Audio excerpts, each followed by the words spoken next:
Assalamualaikum warahmatullahi wabarakatuh. Perkenalkan, saya Dahlia, peserta Latsar CPNS 2021, Angkatan 17, Kelompok 1, NDH 04. Pada kesempatan kali ini, saya akan memaparkan learning journal mengenai akuntabilitas dan nasionalisme. Berikut penjelasannya. Selamat menonton. Akuntabilitas adalah suatu perwujudan pertanggungjawaban dari tugas yang diberikan. Responsibilitas adalah kewajiban untuk bertanggung jawab. Nilai-nilai publik. Nilai-nilai publik ada 4. Yang pertama, mampu mengambil pilihan yang tepat dan benar ketika terjadi konflik kepentingan. Kedua, memiliki pemahaman dan kesadaran untuk menghindari dan mencegah keterlibatan PNS dalam politik praktis. Yang ketiga, memperlakukan warga negara secara sama dan adil dalam menyelenggarakan pemerintahan dan pelayanan publik. Dan yang keempat, menunjukkan sikap dan perilaku yang konsisten dan dapat diandalkan sebagai penyelenggara pemerintah. Aspek-aspek akuntabilitas. Ada 5 aspek akuntabilitas. Yang pertama, adanya sebuah hubungan. Yang kedua, berorientasi pada hasil. Ketiga, membutuhkan adanya laporan. Keempat, memerlukan konsekuensi. Dan yang kelima, memperbaiki kinerja. Pentingnya akuntabilitas yaitu untuk menyediakan kontrol demokratis, untuk mencegah korupsi dan penyalahgunaan kekuasaan, dan untuk meningkatkan efisiensi dan efektivitas. Tingkatan akuntabilitas. Ada 5 tingkatan akuntabilitas. Yang pertama, akuntabilitas personal. Kedua, akuntabilitas individu. Ketiga, akuntabilitas kelompok. Keempat, akuntabilitas organisasi. Dan yang kelima, akuntabilitas stakeholder. Menciptakan lingkungan kerja yang akuntabel harus didasari kepemimpinan, transparansi, integritas, tanggung jawab, keadilan, konsistensi, kepercayaan, keseimbangan, kejelasan, dan profesional.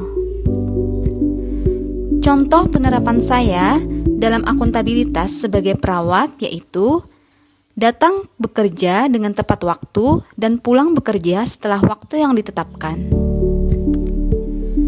Menggunakan APD lengkap sesuai level untuk melindungi diri sendiri dan orang lain. Memberikan pelayanan maksimal tanpa membedakan suku, ras, agama, dan status sosial. Penulisan asuhan keperawatan yang lengkap, rapi, dan sistematis, mulai dari pengkajian, diagnosa, intervensi, implementasi, serta evaluasi. Melakukan vaksinasi sesuai yang dianjurkan pemerintah. Nasionalisme merupakan implementasi rasa cinta dan bangga sebagai warga negara Indonesia terhadap bangsa dan negaranya dengan tetap menghormati dan menghargai bangsa lain. Nilai dasar nasionalisme sebagai ASN. Yang pertama, sila ketuhanan yang Maha Esa memiliki nilai religius, toleran, transparan, etos kerja, tanggung jawab, amanah, dan percaya diri.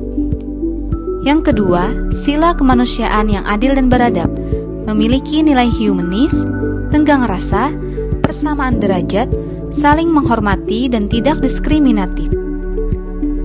Yang ketiga, sila persatuan Indonesia, memiliki nilai cinta tanah air, rela berkorban, menjaga ketertiban, mengutamakan kepentingan publik, dan gotong royong.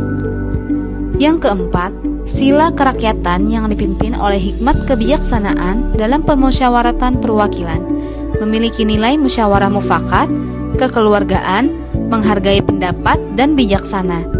Dan yang kelima, sila keadilan sosial bagi seluruh rakyat Indonesia, memiliki nilai bersikap adil, tidak serakah, tolong-menolong, kerja keras, dan sederhana. Fungsi dan tugas ASN. Ada 3 fungsi dan tugas ASN. Yang pertama, sebagai pelaksana kebijakan publik. Yang kedua, sebagai pelayan publik. Dan yang ketiga, sebagai perekat dan pemersatu bangsa. Contoh penerapan nasionalisme saya sebagai perawat, yang pertama, ketuhanan yang Maha Esa. Saya berdoa pada setiap memulai pekerjaan, kemudian juga diarahkan bagaimana membangun etos kerja, disiplin, dan memiliki tenggang rasa pada pasien, keluarga pasien, maupun lingkup kerja perawat itu sendiri.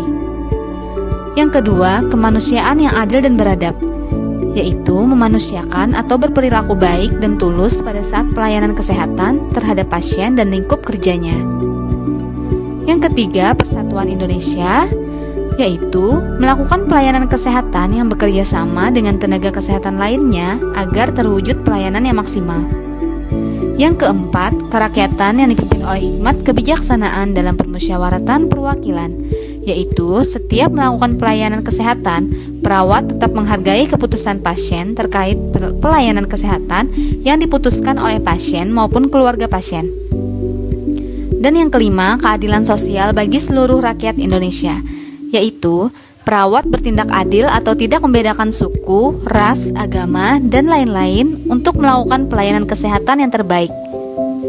Ya, itu saja yang bisa saya jelaskan. Terima kasih. Wassalamualaikum warahmatullahi wabarakatuh.